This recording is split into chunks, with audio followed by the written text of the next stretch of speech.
Hello, good afternoon. I'm Rachel Patton, Executive Director of Preserve Arkansas. Thank you for joining us for our first Women in Preservation webinar of 2026. I want to begin by thanking our series sponsor, DMX Architecture of Fayetteville, for their generous support of women in preservation. Many of you are members of Preserve Arkansas, and we thank you for your support. If you're not a member, then I invite you to join us. Memberships provide vital support to our organization and allow us to do the important work of saving Arkansas's historic places. And it comes with fun things like Preserve Arkansas swag that you see on the screen. Learn more and join at preservearkansas.org.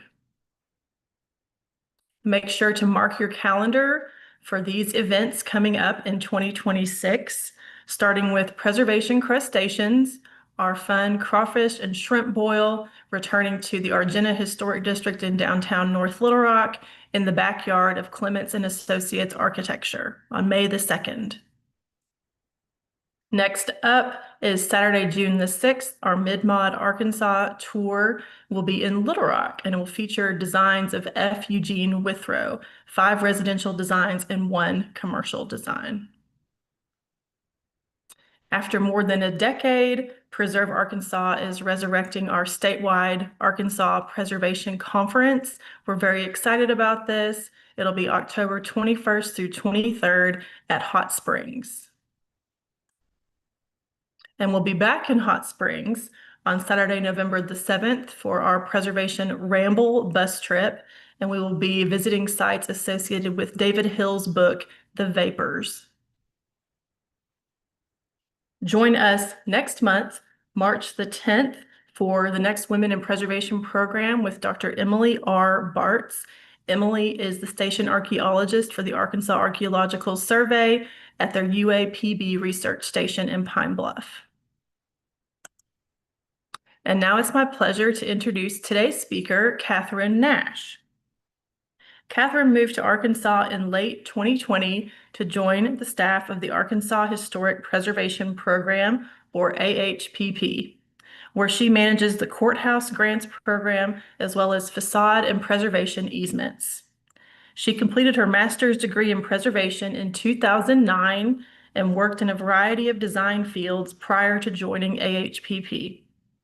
Katherine is also a stained glass artist and has been a recipient of the Preserve Arkansas Witzel Scholarship to continue her education in the field. After 7 years of practice, she has recently been learning how to best repair historic stained glass windows and build traditional leaded panels versus copper foil, both of which dovetail nicely with her position at AHPP. She has also established herself as one of only a few glass painters in the state. Welcome, Katherine.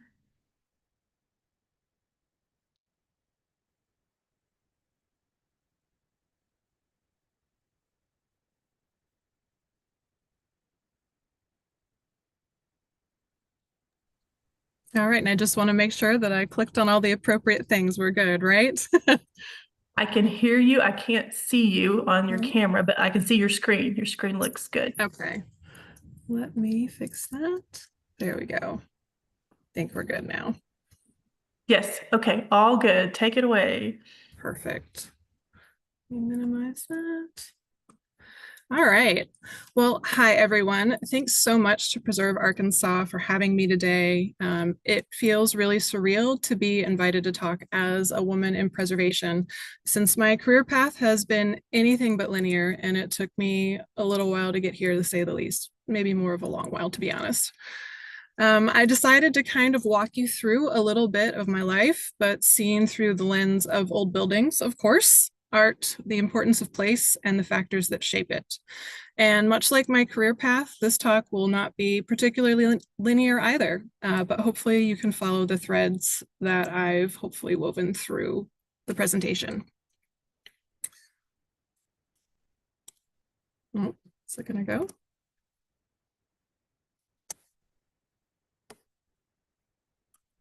There we go, delayed. All right. So I was born in Hampton, Virginia, but spent my more formative years in Gatlinburg, Tennessee. No kid wants to move right before middle school, but after my parents divorced, my mom and I moved to Gatlinburg to be close to our parents.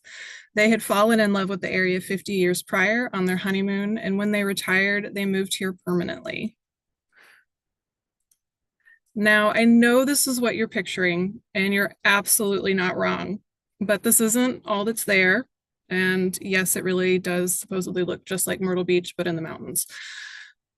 But there's also these places. Gatlinburg was honestly a pretty neat place to grow up. I was surrounded by the national park. There were plenty of jobs for teens because it was a tourist town. And knowing everyone in your entire high school seemed pretty normal. I was lucky that I grew up going to visit, explore, and play at these places on a regular basis. And I also got to spend a lot of time in and around places that look like this, which I'll share a few facts about. On the upper left-hand corner, Mount McCaunt Lodge was established in 1926. Mountaineer Jack Huff began building a rustic retreat on top of Mount LeConte, the third highest peak in the Smokies. He and his wife operated that lodge until 1960. And although it's changed hands a few times, it's still in operation today, largely without modern amenities due to the remoteness and the elevation.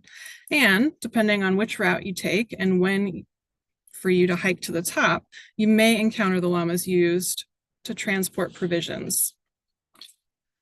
I've also got a few photos of Cades Cove on this slide, which is a pretty nifty place we often went for science and biology class, or even to bike the 11-mile loop through the cove as a field trip, which sounds very quaint and picturesque, but the reality of sixth graders on single speed bikes in the mountains wasn't exactly fun in the summer. But anyway, European settlement began in the cove in the 1820s, and by the 1900s, it was less agricultural and more of a logging community, which of course boosted the economy, but also brought major deforestation.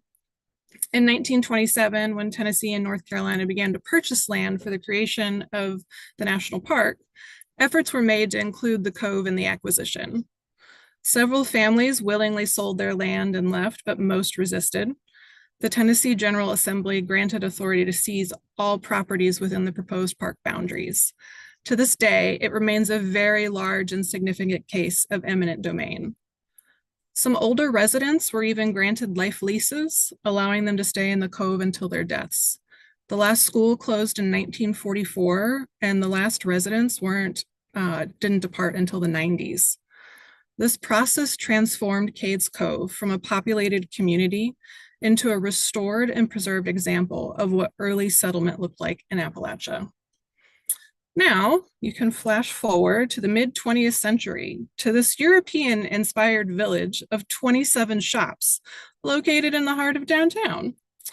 These were the vision of two locals, David Deitch and Jim Girding, and a very prominent local architect. Deitch and his family opened the Old Smoky Candy Kitchen in 1950 in its first iteration, and a few years later, the Girdings opened the Pancake Pantry. After both businesses proved successful, the village was conceived. These buildings and the pancakes and the candy are still a significant anchor in downtown today. After working at the Candy Kitchen for several years and of course sampling everything, my favorite chocolate in the world is still their dark chocolate molasses chips. But so far, I've just shared some pretty scenery, a few random building facts, and where you should buy chocolate and eat pancakes. So let me just back up a little bit here. So settled in the early 1800s and originally called White Oak Flats, Gatlinburg was renamed in the 1850s, and huzzah, got a post office and not one, but two general stores. Next up, logging. Beginning in 1900, Andy Huff established several sawmills in the area before ultimately switching to the tourism industry and building the Mountain View Hotel, Gatlinburg's first hotel, in 1916. Several larger companies, including Little River Lumber, also settled nearby. Communities sprang up around the mills, Townsend first, Elkmont shortly after, and lastly, Tremont. You can see on the map here the proximity of all of these in relation to Gatlinburg. Hotels were built in and around these towns, as well as in Gatlinburg, as the entire region became more accessible. Little River Lumber alone clear-cut roughly 76,000 acres, and by the mid-20s, 300,000 acres of virgin forest had been stripped. For reference, that's nearly 2/3 of the land that became the national park. But again, I digress just a little bit. As a very remote rural Appalachian community, infrastructure and educational opportunities were limited in Gatlinburg. In 1912, the Pi Beta Phi Fraternity for Women founded a settlement school in Gatlinburg as a service project to mark their 50th anniversary. Modeling themselves after Jane Addams' progressive era Hull House in Chicago, they decided on a settlement school project. And the Bureau of Education suggested Gatlinburg as a location. While the initial class was small, 14 boys and girls in all, interest in the school rapidly expanded, and a larger, more permanent school building was built 2 years later. A teacher's cottage followed suit in 1916, designed by Alda and Elmina Wilson, two pioneering architectural engineers in a field dominated by men. In addition to the education and health services provided to residents, Pi Phis also sought to revive what they saw as an authentic legacy of handcrafts. Community members were soon hired to teach students various crafts alongside their regular educational pursuits. The Aerocraft shop seen here was established in 1926, providing income for nearly 100 artisans and supplementing school funding.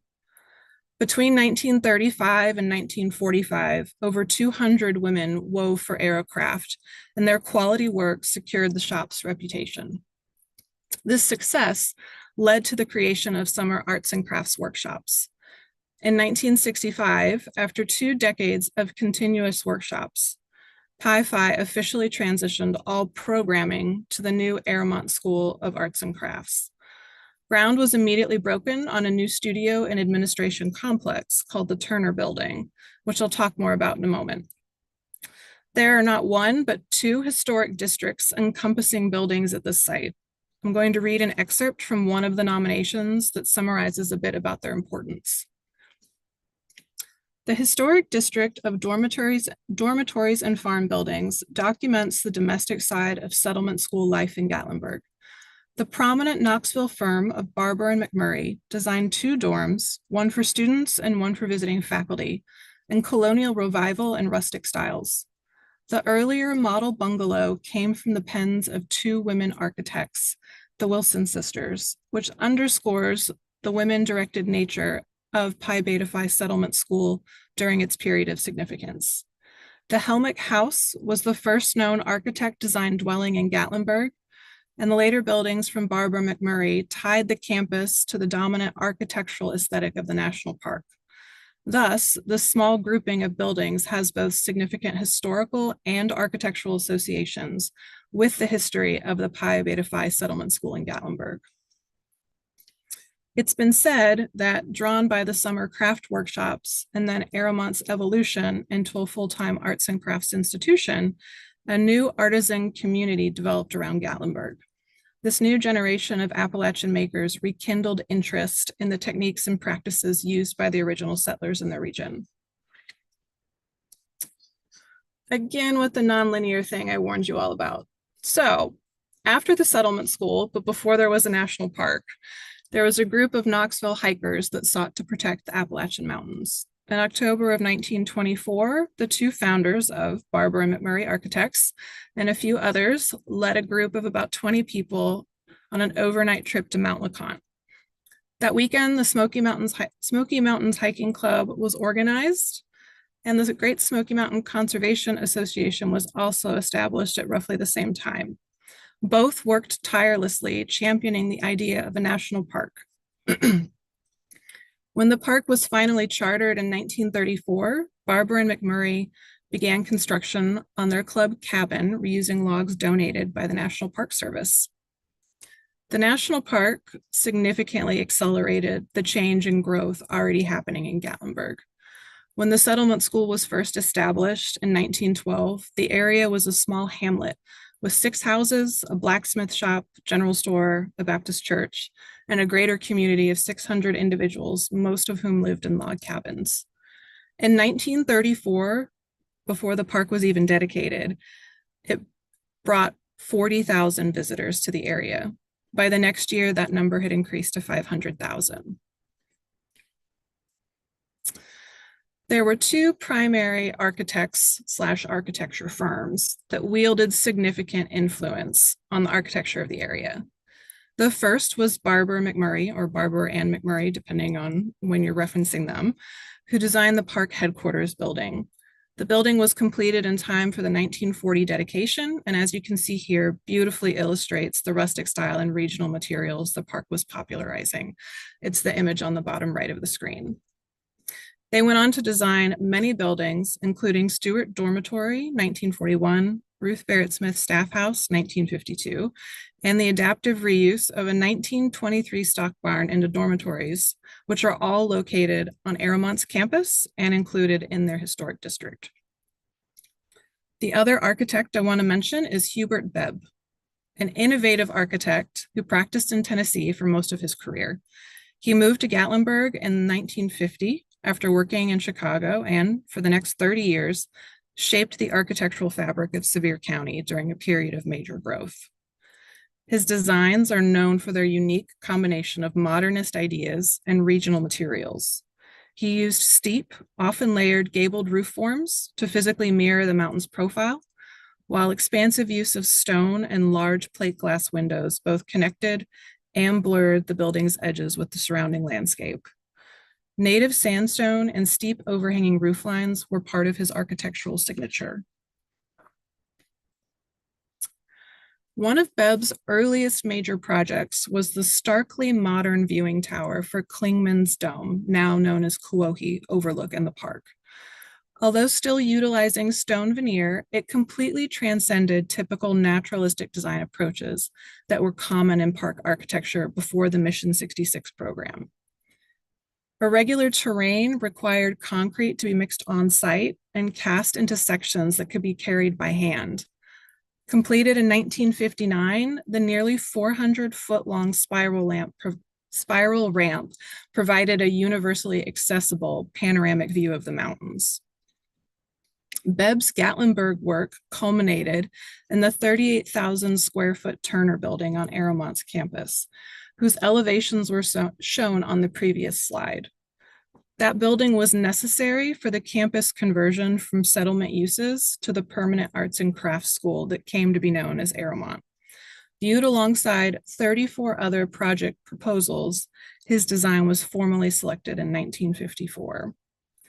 For Aeromont, Bebb conceived a large central building complex of studios, gallery, library, and an auditorium whose varying roof lines were nestled against a hillside where ceramic kiln furnaces could be fed by natural air drafts. The design received a 1973 Award of Merit from the American Institute of Architects. This timeline, which I might have swiped from my own thesis from many years ago, is only a very small and very partial list of major work in Gatlinburg. Hubert Bebb designed 10 of these structures, and Barber McMurray captured 8. This is not remotely exhaustive and does not include an immense number of residences, hotels, commercial remodels, or other craft schools and studios in the area. All this to say that I was surrounded by what I thought was some pretty interesting history and an unusual built environment. I attended school at Pi Beta Phi Elementary, whose grounds were adjacent to the original settlement school. I took art classes for nearly 10 years at Aeromont just up the hill. I worked downtown in a building designed by Bebb that was part of a village also designed by him. I was surrounded by buildings conceived by these 2 architects, and I have no doubt that they left their mark on me. Speaking of me, I suppose I should talk a little bit about how I got here. I went to FSU and majored in interior design because they didn't have architecture, but I needed financial aid and they gave me a good scholarship, so off I went to Florida. I applied for architectural grad school senior year but wasn't accepted any of the places I'd really hoped to go. So I decided to get a job and take some time to figure things out. I worked for a firm called GMK Associates for a year and a half. We primarily did schools with a dash of healthcare in the Raleigh-Durham Chapel Hill area. And ironically, my first project was the only preservation related thing I did while I was there. So this is part of that project. This is the first Lutheran church in Greensboro, which my boss's father designed in the 50s. I feel like these elevations do not do it justice, and I couldn't find any good photos of it online, unfortunately. But my first task as a real adult with a grown-up job was to redraw a set of historic blueprints in AutoCAD so that we could begin the design development process for interior renovations and an architecturally compatible addition. I decided that I really liked this process and beautiful old buildings in general, of course. So I started looking at options and ultimately ended up at UNC Greensboro. They had a preservation concentration that could be tackled either by the history route or through their interior architecture program. And I opted for the latter. And we pretty much just covered the Cliffs Notes version of some of the historical context that was the basis for my thesis on, wait for it, the architecture of Gatlinburg, and what I ended up terming the tourist vernacular. My very first semester, several of us volunteered for a weekend project to help Preservation North Carolina with some cleanup at Cassine Mill in preparation for larger stabilization efforts. I loved how hands-on it was. This mill was an 1850s water-powered grist mill located within a larger plantation complex.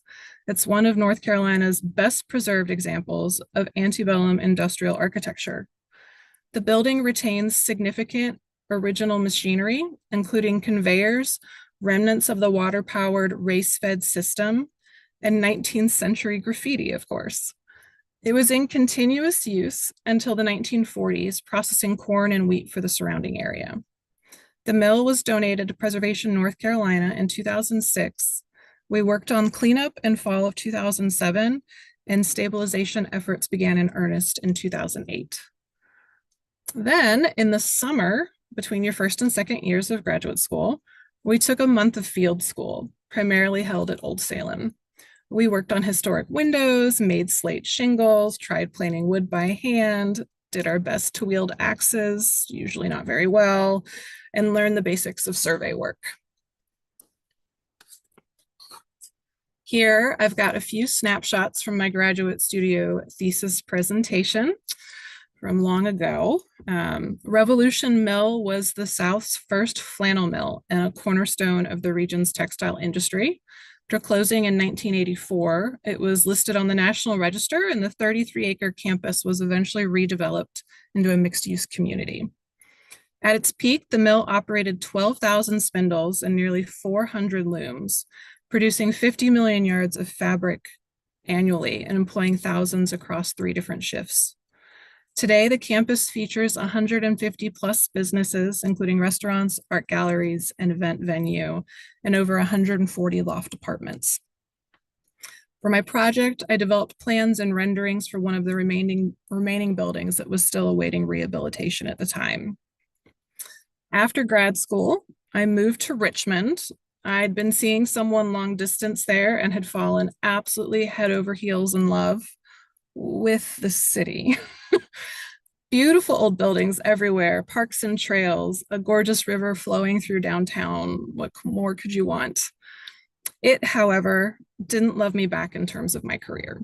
I worked in a call center for a while. I spent a few years in HR, and then a brief stint at an exhibit design firm that did very, very cool work, but ultimately was not a good fit. I left Richmond, begrudgingly I might add, and moved to Norfolk to work for a set design and fabrication firm. We had designers, IT folks, welders, woodworkers, general fabricators, faux finishers, you name it, all under one roof. And although business was starting to wind down for them by the time I came on board, even the slow weeks were so much fun because I could just go and play in the warehouse. I got to paint things, fix things, shadow people, and see what they did, learned how to make things. And then these images are just a few of some of the little broadcast sets that I got to work on while I was there. After CCON closed its doors, I found work with a healthcare architecture firm called Innovate. I had never been involved in every single step of a project before. I made construction drawings, selected and made artwork plans, specified finishes, gave presentations, coordinated equipment, handled site visits and construction drawings or construction meetings, oversaw various installations, completed punch list walkthroughs, you name it. These photos are a few of the projects I was heavily involved in during my time there. I learned so much, including that I was not super great at coordinating such a massive amount of information across a full construction drawing set, especially if a lot of changes were made, 75% through the process, which happens a lot. We eventually figured out that I did reasonably well with physical therapy clinic upfits. So those became my bread and butter for my last year and a half or so that I was there. But years of making and redlining and coordinating construction drawings happened to perfectly position me to apply for my current job. During COVID, I was extremely lucky. Innovate kept a relatively normal workload and we began working remotely. My very tiny apartment wasn't at all work from home friendly, but I made do, having all activities, classes, and hobbies come to a grinding halt while continuing to feel like I wasn't particularly good at what I was doing really wore me down though. I was studying for my interior design licensing exams, all the while just feeling like I would never be confident in my abilities. So, with all my fun distractions removed, I decided to reevaluate. Small search radiuses around Norfolk and Richmond didn't yield much after several months, so I widened the net. I applied for my current position that summer. I interviewed in October and moved here in December. Okay, I burned my old life to the ground and moved to Arkansas. Now what? Well, a month into my new job, I started reviewing my first round of courthouse grant applications, which is the grant program I manage at the Historic Preservation Program. Conservation and facade easements are another big portion of my job. I help constituents get their required documents in order and conduct site visits annually on most, if not all, of the properties as well. That spring, I started monitoring easement properties in Little Rock and North Little Rock. By summer, I was doing day trips, and by fall, I was wrapping up the remaining areas with overnights. By the end of my first year here, I had seen so much of the state, and I'd visited over 400 historic buildings. These last two slides are just a handful of some of my favorite photos that I took during that first year. I've been able to participate in a few hands-on workshops with my preservation partner in crime, Molly, 2 at the greenhouse with renowned preservationist Bob Yap, and 1 with our own local window guru, Steve Hurd. Here are some photos of our work at the greenhouse. The first workshop focused on window restoration, and the following summer, we worked more on the home siding. On this slide, you can see a little bit more of the process, scraping and sanding, removing old cords and weights from the original windows, and then watching the infrared speed heaters work their magic on the old lead paint. Now to shift gears a little bit, again, I took my first glass course my final semester of college. I absolutely loved it, but only kept it up for about 6 months before trying to learn how to be a full-time grown-up. And I didn't touch it again until 2018. I started small, jewelry and little ornaments and sun catchers. My work was messy, and I worked on the corner or on the floor in the corner of my living room in my little tiny apartment. But I kept practicing and making things. By the end of 2019, a few friends and I decided to do a group art show. We had 9 months to prepare. I spent the bulk of my free time during COVID hovering over glass on the floor, absolutely not ideal or safe. Do not recommend working on a body of work for the show. I chose to depict some of my favorite locations and memories from all the places I've been whitewater kayaking, which I must resist going on yet another detour about. I won't do it. But making these pieces kept me in a very, very regular habit of creating art and thinking through bigger designs and problems and just working that muscle that you need to do to make creative things. A couple years into living in Arkansas, I heard about glass painting. First, the crafty kind that you bake onto your glass in the oven, but then the real kind. Luckily, before I embarrassed myself in front of actual glass artists, I decided to mention it the next time I popped by to say hi at Seuss Stained Glass in North Little Rock. To clarify, I knew that painted glass existed. I just didn't know anything about it or how it was made and its accessibility to those of us not doing glass full time, but just wanted to throw that in there. During our chat, the owner, David, asked me if I'd ever heard of the American Glass Guild. And they often did classes in conjunction with their conferences, and they might be a good resource for me. And then, after looking them up, a miracle happened, and I was able to attend both the 2023 and 2024 conferences and take not one, but 2 glass painting workshops. I know it sounds cliche, but they were absolutely life-changing and also confusing as heck.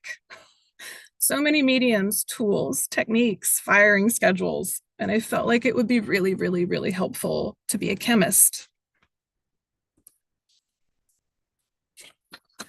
At the conferences, we toured historic buildings with amazing stained glass windows and attended all kinds of presentations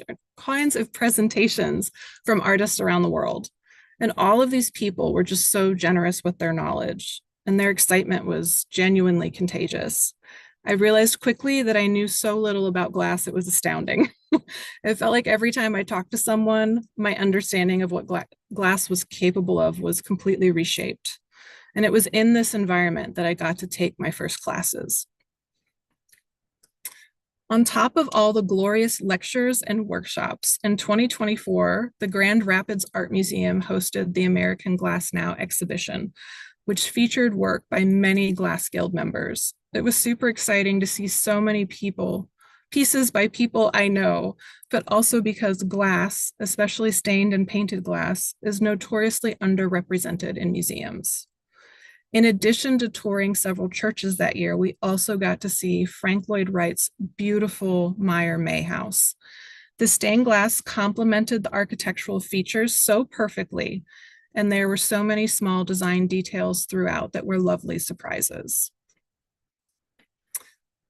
That summer, I found out I was a lucky recipient of a scholarship from the AGG for a workshop with a prolific glass painter and gilder I'd met at the conference. I was able to extend my trip and visit a few glass and art hotspots while in Chicago.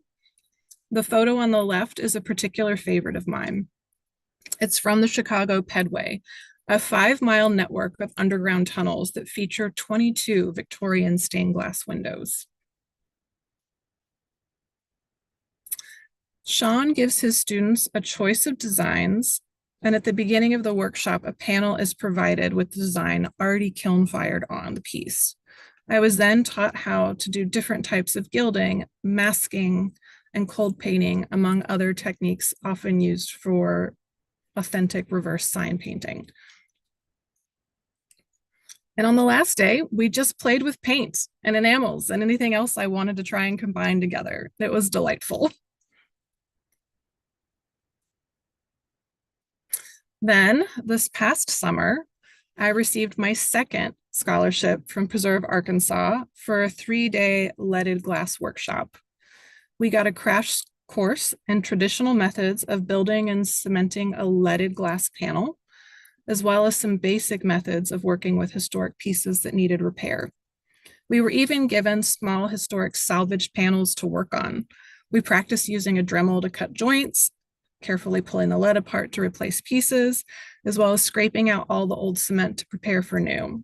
And when we were done, we got to take them all home. So I have a little piece of history in my studio now. And here I'm just showing a sample of some of my work that I've been able to create as a direct result of all of these wonderful opportunities. I know I have a long way to go, but it's really, really exciting to see how much my work has grown these last few years. Um, I just, I couldn't have imagined if you'd asked me 5 years ago that I would be making work like this compared to what I started out making. And last but not least, my most recent workshop with the amazing Rita Schiemelfarb this past November. Her workshops are immersive. I was delighted to stay with her and the other attendees for several days and talk art and glass and methods and materials all hours of the day. And since her house is really more of a gallery, the work surrounding us helped prompt questions whenever there was a lull in our conversation. We started one of our workshop days with an extensive Q&A on every single piece in this room, as you can see from the video. And I'm just gonna let this finish up before I move on to the next one.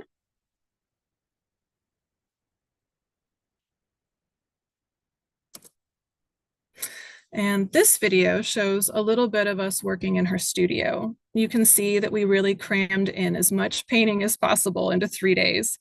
We worked on getting greater depth with color and shadows and more detail with less firings, especially with the portraits that we worked on. There are certain painting mediums that are more buildable and allow for a denser application of paint, and also ways you can apply paint to get 2 layers in before you fire it the first time. We also really played with tools and textures and how those tools react differently within the different mediums. I feel like I should be going into a lot more detail on materials and processes, but I've been talking for what feels like a really, really long time at this point. Maybe it's not been, but I'm going to wrap things up regardless. In short, I'm very grateful to have grown up in such a beautiful place where art was important and accessible and housed in a stunning building that made me appreciate my hometown.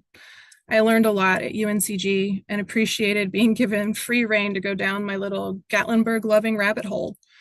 Richmond was old and beautiful and fed my soul. My friends and fellow artists in Norfolk were my family. And here, I feel like I finally gathered enough pieces to see how they fit together and that they've allowed me to grow and contribute finally in both my career and as an artist.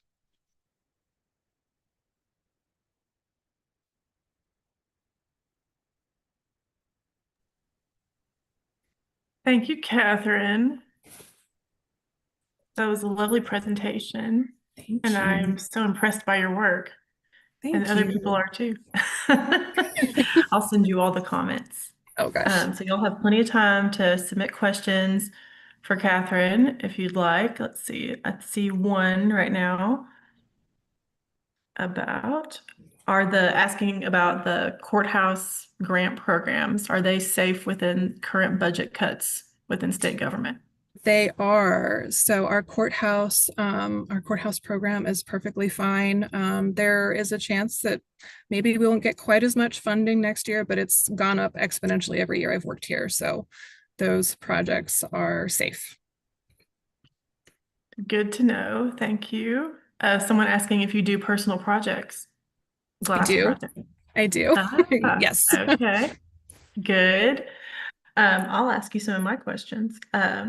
Whenever people reach out to you for technical assistance, 'cause I know you get all kinds of questions, is there Mhm. a common theme? Is there something that everybody Oh, needs help with?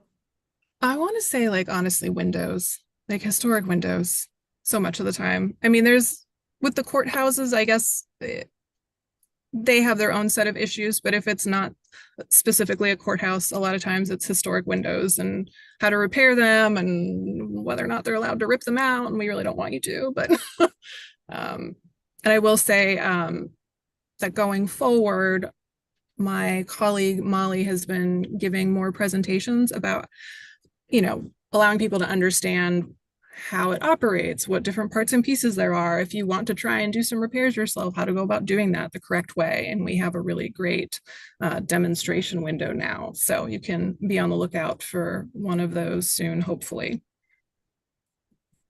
I have heard about this demonstration window. It's pretty nifty.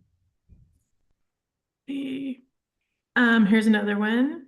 What is your recent favorite restoration project? Hmm, it's a good question. I'm going to go with out of my grant projects, Union County Courthouse. And now I feel bad that I don't have a photo of it readily available. Um, but it's in El Dorado, and there was decorative plaster work.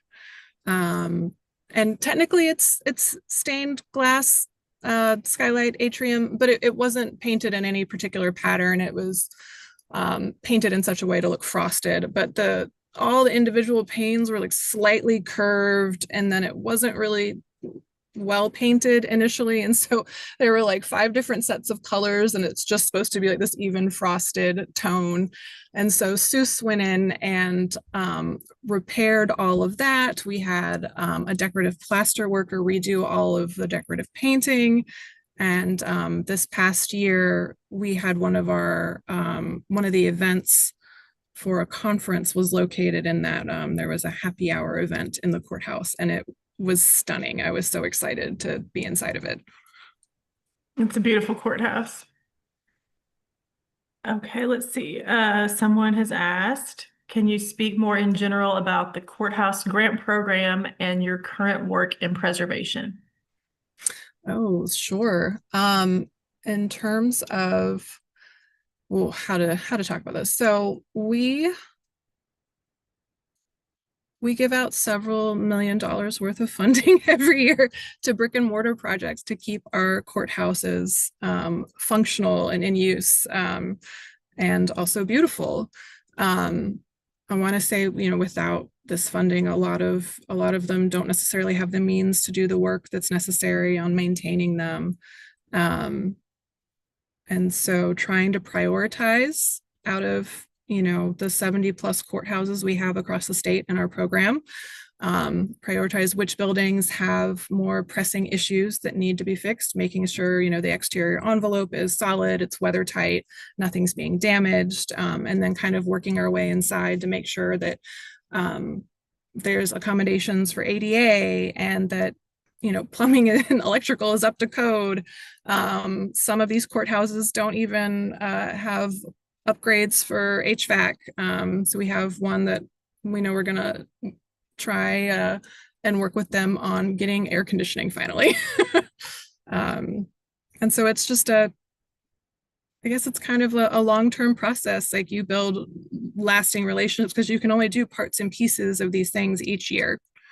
And so it's a long bond that you have with the courthouse and the architects to try and see things through. And the county judges love it because it doesn't require a match. This is true. My program It's is an popular. awesome, it's an Yes. awesome grant program. Yeah, we're lucky to have it in Arkansas for sure. My other question is related to that. As part of your job is to monitor all of these conservation Mm-hmm. easement properties. Mm-hmm. How many easements do you have to keep track of? Right now, we're sitting at right around 464. Yeah. And how do you make your way around and check on all those places? So my first couple of years, since I started, during/tail end of COVID, things were a little quieter, and it was not really a problem at all, just knocking them all out during the year. And now it takes a lot more doing, and I'm trying to split them up more. And it's like, okay, we're gonna get to half of them because our program is busier. We have more people reaching out, we have more construction projects going on, there's people doing tax credits, and the amount of projects that I'm reviewing is astronomically larger than it was during my first 2 years here. But I do my best. And you just kind of, I've made a list of routes and lumped things in, and you just try and do a proximity and then go somewhere else and knock out as many as you can. Sometimes I'd like to spend a little bit longer visiting places, but it's hard to do when there's that many of them. Yeah, that's a lot to keep up with, but I'm glad to hear you say that there are so many more projects. That's good. Hmm. There are. Um, okay, someone has asked, how much work do you do with ADA? As an ambulatory wheelchair user, accessibility is super important to me. Oh, yeah, we do. I mean, I would probably have to go back and look at our list of projects from the 5 years I've been here. But I mean, every year we do a substantial amount of funding towards ADA improvements. We have a couple of courthouses where, you're not just relegated to the one entrance and then this one bathroom on this one floor. Like, and again, sometimes it takes multiple grant cycles. We can't always fix every problem in one go. Um, but making ADA accommodations is something that's very important, and it's something that we fund regularly. So I hope that answers your question.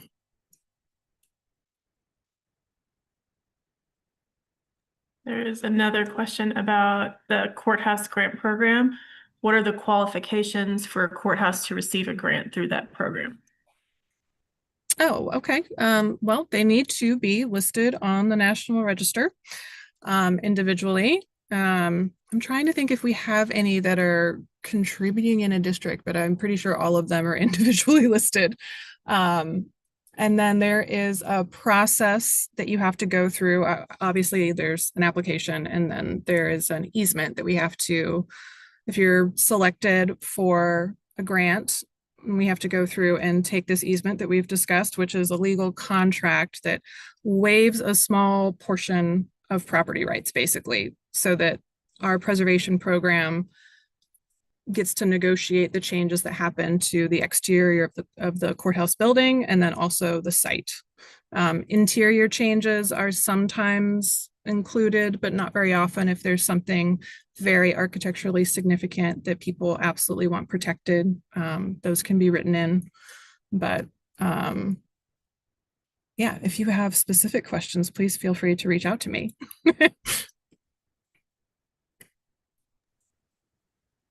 Okay.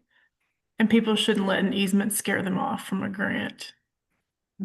Should they? No. I mean, we have we have a template and a how-to document.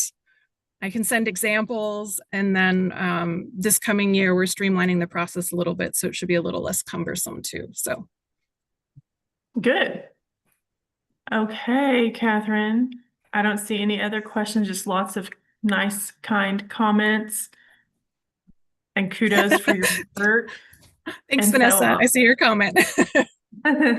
so I I'll make just sure to get all of those to you and pass along. And if anybody wants Catherine's contact information and you don't have it, you can contact me or AHPP and we will give it to you. And thank you again, Catherine, for the excellent presentation. And thank you all for watching. We'll see you in March.